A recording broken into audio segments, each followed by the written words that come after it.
आज हम बात करने जा रहे हैं ज्ञानवापी के बारे में। आइए जानते हैं क्या है इससे जुड़ी खबरें। पहले भारतीय पुरातत्व सर्वेक्षण ASI और फिर कोर्ट के आदेश के बाद यह डर पैदा हो गया है कि क्या ज्ञानवापी मस्जिद एक और बाबरी मस्जिद बन सकती है। इन दिनों वाराणसी में ज्ञानवापी मामले ने पूरे देश का ध्यान अपनी ओर फिर से खींच लिया है।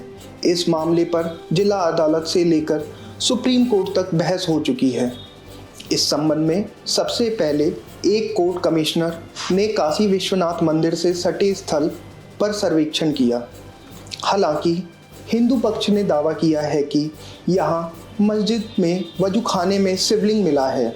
हिंदू पक्ष का लगातार यह दावा रहा है कि ज्ञानवापी मस्जिद प्राचीन विश्वनाथ मंदिर को तोड़कर बनाई गई थी। प्रत्येक साक्ष्य मिलने पर वजूखाने वाली जगह को सील कर दिया गया है और यहां सुरक्षा बलों की तैनाती कर दी गई है। वहीं दूसरी ओर मुस्लिम पक्ष प्लेसेस ऑफ वर्शिप एक्ट 1991 का हवाला दे के इस फैसले का विरोध कर रहा है, क्योंकि उनका मानना है कि जिसे शिवलिंग बताया जा रहा है वह एक फव्वारा है। तो आइए जानते हैं क्या है प्लेसेस ऑफ वर्शिप एक्ट 1991, जिसका हवाला मुस्लिम पक्ष लगातार दे रहा है। प्लेसेस ऑफ वर्शिप एक्ट सन 1991 में PV नरसिम्हा राव की सरकार के दौरान लागू किया गया था।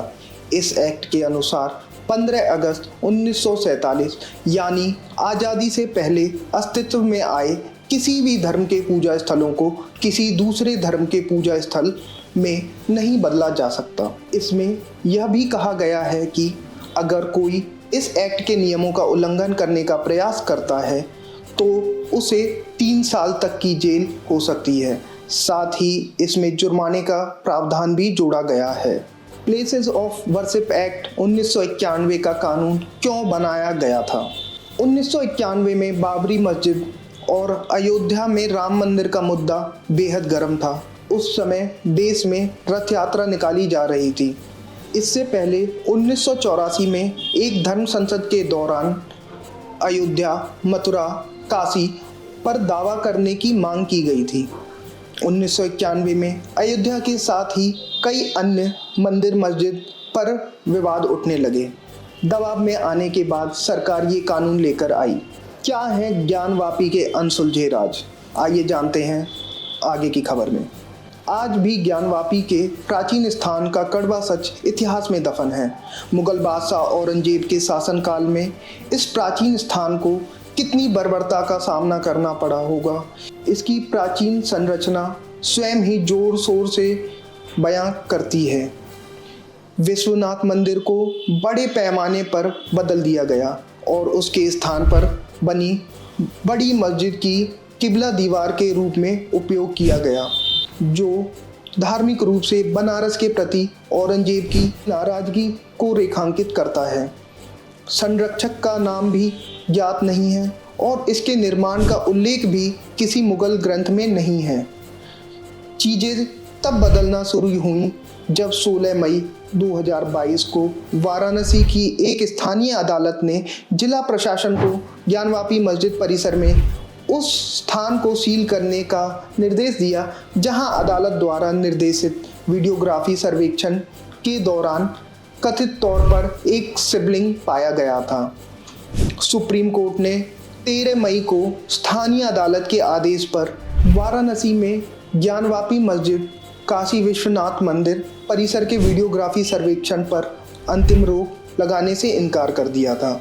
हालांकि भारत के मुख्य न्यायाधीश NV रमन्ना ने 13 मई को कहा था कि शीर्ष अदालत वीडियोग्राफी को रोकने के अनुरोध वाली याचिका में दस्तावेजों की जांच करेगी और बाद में निर्देश दिया कि मामले को न्यायमूर्ति DV चंद्रचूड़ की अध्यक्षता वाली पीठ के समक्ष सूचीबद्ध किया जाए। भारतीय पुरातत्व सर्वेक्षण ASI अब उस सर्वेक्षण को आगे बढ़ा सकता है जो उसने शुरू किया था, लेकिन सुप्रीम कोर्ट के हस्तक्षेप के बाद उसे रद्द करना पड़ा। वाराणसी की एक स्थानीय अदालत द्वारा विवादित धार्मिक परिसर की वीडियोग्राफी सर्वेक्षण की अनुमति दिए जाने के बाद दशकों पुरानी ज्ञानवापी मामला सुप्रीम कोर्ट तक पहुंच गया। भारतीय पुरातत्व सर्वेक्षण ASI अब उस सर्वेक्षण को आगे बढ़ा सकता है जो उसने शुरू किया था, लेकिन सुप्रीम कोर्ट के हस्तक्षेप के बाद उसे रद्द करना पड़ा। वाराणसी की एक स्थानीय अदालत द्वारा विवादित धार्मिक परिसर की वीडियोग्राफी सर्वेक्षण की अनुमति दिए जाने के बाद दशकों पुराना ज्ञानवापी मामला सुप्रीम कोर्ट तक पहुंच गया। सुप्रीम कोर्ट ने 24 जुलाई को ज्ञानवापी मस्जिद सर्वेक्षण को रोक दिया था और मुस्लिम पक्ष को हाई कोर्ट जाने के लिए कहा था। यह मुकदमा सबसे पहले हिंदू महिलाओं के एक समूह द्वारा मस्जिद परिसर की बाहरी दीवार पर माता श्रृंगार गौरी की पूजा करने के अधिकार की मांग करने वाली याचिका से उत्पन्न हुआ था। इलाहाबाद उच्च न्यायालय ने गुरुवार 3 अगस्त को परिसर की वैज्ञानिक जांच, सर्वेक्षण, खुदाई के वाराणसी जिला अदालत के आदेश के खिलाफ ज्ञानवापी मस्जिद समिति की चुनौती को यह कहते हुए खारिज कर दिया कि न्याय के हित में वैज्ञानिक सर्वेक्षण आवश्यक है। 3 दिवसीय सर्वेक्षण कड़ी सुरक्षा के बीच आयोजित और संपन्न हुआ। तो क्या है ज्ञानवापी मस्जिद पर 16वीं और 17वीं शताब्दी के ऐतिहासिक साक्ष्य? इतिहासकारों के अनुसार मूल काशी विश्वनाथ मंदिर का 16वीं शताब्दी का लिथोग्राफ, जो एक अंग्रेज विद्वान जेम्स प्रिंसेस द्वारा तैयार किया गया था, इंगित करता है कि ज्ञानवापी मस्जिद का निर्माण इस परिसर के केंद्र में काले रंग की संरचनाओं से घिरे क्षेत्र के अंदर की संरचनाओं को नष्ट करके किया गया था। लेकिन यह जानना जरूरी है कि मध्यकालीन इतिहास इस बारे में क्या कहता है, खासकर उस काल के इतिहासकारों ने क्या कहा। मूल काशी विश्वनाथ का स्थान, जिसे वाराणसी में काशी विश्वेश्वर मंदिर के रूप में भी जाना जाता है, 1 अरब से अधिक हिंदुओं के लिए सबसे पवित्र मंदिरों में से एक है। इसके मूल्य प्रतिष्ठित काशी विश्वेश्वर मंदिर में एक स्वयंभू प्राकृतिक शिवलिंग था, जैसा कि 7वीं शताब्दी ईस्वी में चीनी यात्री युआनजांग ने बताया था। कुछ इतिहासकारों के अनुसार इस्लाम के प्रचार प्रसार में औरंगजेब के बर्बर शासन में मंदिरों को विध्वंस एक महान कार्य माना जाता था।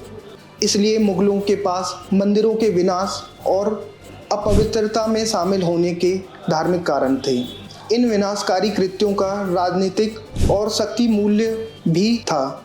सनातन हिंदू संस्कृति में मंदिरों का महान आध्यात्मिक, आस्था आधारित और सांस्कृतिक महत्व है, इसलिए उन्हें नष्ट करना इस्लाम की जीत का संकेत बताया जाता था, जिसे तब स्वदेशी संस्कृति और जीवन के स्वदेशी तरीके के अपमान और विनाश द्वारा उजागर किया जाता था। कहा तो ये भी जाता है कि तत्कालीन मुगल कवि आमिर खुसरो ने इस विनाश की प्रशंसा में कई कविताएं लिखी हैं। भारत का इतिहास मंदिरों के अभूतपूर्व विनाश से भरा हुआ है।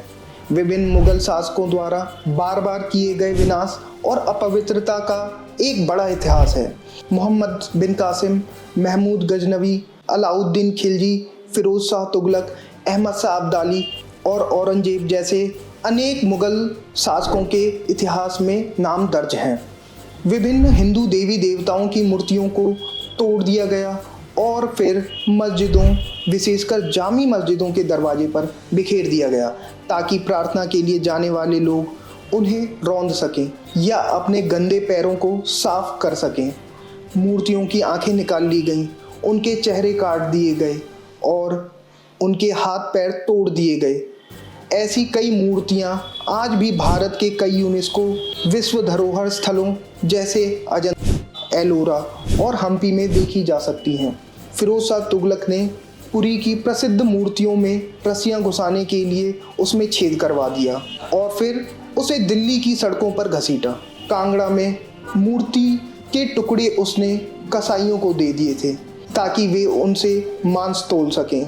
मालवा के महमूद खिलजी ने कुंभलगढ़ की मूर्ति को चूने में बदल दिया था, जिसे बाद में पान में रख दिया जाता था ताकि हिंदू भक्त अपने भगवान को खा सकें। उत्तर में महमूद गजनवी ने मथुरा में 100 से अधिक मंदिरों को लूटा और कन्नौज के आसपास 1000 से अधिक मंदिरों को जला दिया। वहीं दक्षिण में बीजापुर के आदिल शाह ने कर्नाटक में 200 से 300 मंदिरों को नष्ट कर दिया।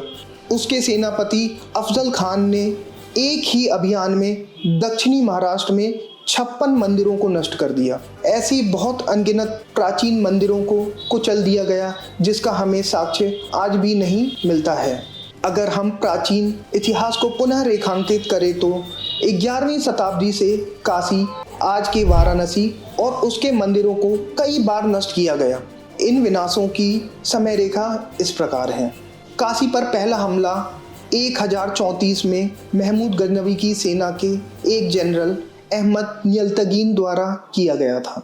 फिर वहीं 1947 में काशी विश्वेश्वर मंदिर, जिसका पुनर्निर्माण 1296 ईस्वी में अविमुक्तेश्वर के क्षेत्र में किया गया था, जो मूल काशी विश्वेश्वर मंदिर से दक्षिण में स्थित था। महमूद शाह सरकी के शासन के दौरान काशी में कई अन्य मंदिरों को आंशिक रूप से नष्ट किया गया था। इतिहासकार कहते हैं कि औरंगजेब ने जब मार्च अप्रैल 1669 में काशी विश्वनाथ मंदिर को ध्वस्त करने का आदेश दिया और बताया जाता है कि यह कार्य सितंबर 1969 में पूरा हो गया था। उसी समय विध्वंस स्थल पर ज्ञानवापी मस्जिद नामक मस्जिद का निर्माण किया गया था। विनाश के परिणाम स्वरूप मूल काशी विश्वेश्वर मंदिर परिसर का मुक्ति मंडप मस्जिद का एक हिस्सा बन गया। अंततः इसमें रखे विष्णु पीठ के अवशेष पूरी तरह नष्ट हो गए। वर्तमान मंदिर का निर्माण 1777 ईस्वी में अहिल्याबाई होलकर द्वारा किया गया था। 1859 में महाराजा रणजीत सिंह ने इसके गुंबदों को ढकने के लिए लगभग 1 टन सोना दान किया था और आखिरकार 2021 में भारत सरकार द्वारा इस मंदिर के चारों ओर गलियारा बनाया गया, जो काशी विश्वनाथ कॉरिडोर के नाम से भी जाना जाता है। 1669 में औरंगजेब ने इस मंदिर परिसर को नष्ट कर दिया और इस मंदिर परिसर के केंद्रीय भाग का उपयोग करके इसके स्थान पर मस्जिद का निर्माण कराया और इस परिसर के निर्माण में पहले नष्ट हुए मंदिरों के आधार को 7 फीट ऊपर उठाया गया और इस तरह सड़क के स्तर पर लगाया गया। यह अभी तक स्पष्ट नहीं है कि 16 मई 2022 को जो शिवलिंग खोजा गया था वह महान पुराने मंदिर से भगवान विश्वेश्वर की मूर्ति है या नहीं। तो अगर ज्ञानवापी मस्जिद के टैंक में मिली संरचना एक शिवलिंग हुई तो मुस्लिम पक्ष को इसे समझाने में कठिनाई होगी। भविष्य में कई सवाल उठाए जाएंगे। मुसलमान सदियों से एक सबसे पवित्र मूर्ति को नमाज पढ़ने से पहले वजू अपनी गंदगी साफ करके उसे अपवित्र कर रहे थे। यदि संरचना वास्तव में एक शिवलिंग है तो बहुसंख्यक समाज में सार्वजनिक आक्रोश गंभीर होना तय है और मस्जिद कमेटी के सदस्यों को जेल में डालने की मांग की जाएगी। हालिया दिनों में ज्ञानवापी को लेके एक बहुत बड़ी खबर सामने आई है। ज्ञानवापी में देर रात हिंदू पक्ष ने की पूजा। व्यास तहखाने में 31 साल बाद जले दी। जिला अदालत के आदेश के बाद प्रशासन को पूजा व्यवस्था करने के लिए 7 दिन का वक्त दिया गया था, लेकिन जिला प्रशासन, पुलिस और विश्वनाथ ट्रस्ट के पुजारियों ने देर रात बैठक की और जानकारी दी कि माननीय अदालत के आदेश का पालन किया जाएगा और इस फैसले के अमल के तहत तहखाने में आधी रात को 2 बजे पूजा हुई, जहां 31 साल तक पूजा करने पर रोक लगी हुई थी। विश्वनाथ मंदिर के मुख्य पुजारी ओम प्रकाश मिश्रा और अयोध्या में रामलला के प्राण प्रतिष्ठा का शुभ मुहूर्त निकालने वाले ज्ञानेश्वर द्रविड़ ने व्यास जी के तहखाने में पूजा कराई। तो आज की खबरों में बस इतना ही। ज्ञानवापी मामले में भविष्य के विकास के बारे में अधिक जानने के लिए बने रहें GPN न्यूज़ के साथ।